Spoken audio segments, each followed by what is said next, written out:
Alright, listen up, folks. This is Master Sergeant Boboy, former chief investigator of the online Special Investigation Group, and I'm about to lay down a no-holds-barred rant on the disturbing evidence piling up against this so-called YouTube channel, at Luz Castillo e7j.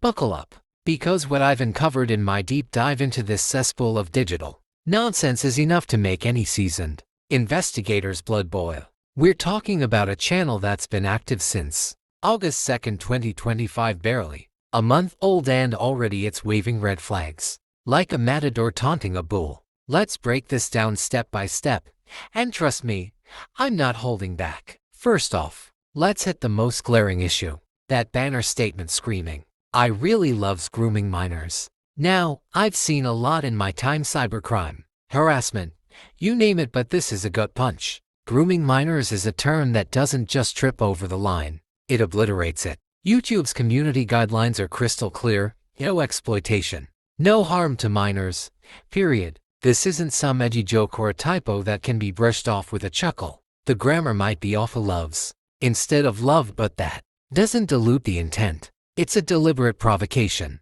And whether it's a troll move or a cry for attention, it's a neon sign pointing to something sinister. As an investigator, my gut tells me this isn't just random nonsense. It's a test to see how far this creator can push before the hammer drops. And that plea in the channel description: YouTube, please do not ban me in my channel. It's like a kid caught with his hand in the cookie jar begging not to be grounded. Pathetic, and it reeks of guilt. Now, let's dig into the video content. This channel's got 32 videos, 9 subscribers, and 3,107 views in less than a month. Small potatoes, sure, but the pattern here is toxic. Titles like "IPO at Stake," "Stay Mad at Pack God," XD, and "Happy Birthday to at Tori8 for 5'8", "Here a gift for you," aren't just crude, they're targeted harassment, mentioning specific users with insults or bizarre gifts. That's a hallmark of someone looking to stir the pot, maybe even incite a reaction. Then you've got "I will make an SFW Rule 34,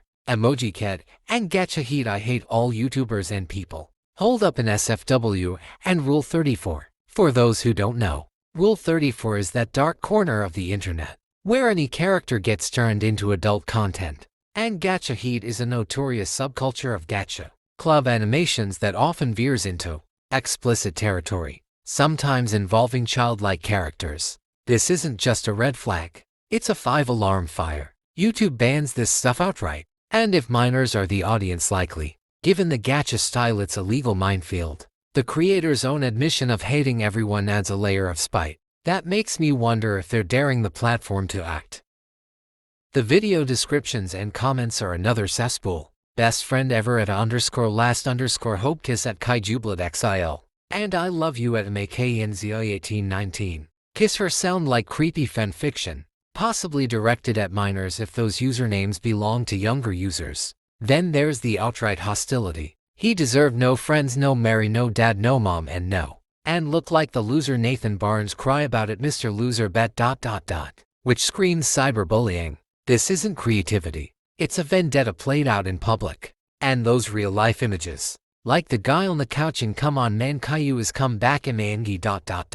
mixed with animations, it's a sloppy mashup that hints at a creator who's either reckless or clueless about the implications. Let's talk credibility here. This isn't some polished channel with 1 million subscribers. It's a chaotic mess with 9 followers and a view count that barely scratches 2 for 1 on its best day. But don't let the small size fool you. Small channels can be just as dangerous. The consistency of the content, daily posts, repetitive themes of hate, love, and quitting shows a mind that's unhinged or obsessed. The about sections, repeated begging not to be banned, paired with the banner's shocking claim, suggests someone who knows they're on thin ice. And the fact that they joined mid-August and are already racking up strikes-worthy content in weeks. That's a sprint to a ban, not a marathon. Now, I've been around the block. I've seen disinformation campaigns, troll farms, and outright criminals hiding behind keyboards. This could be a troll trying to get a rise.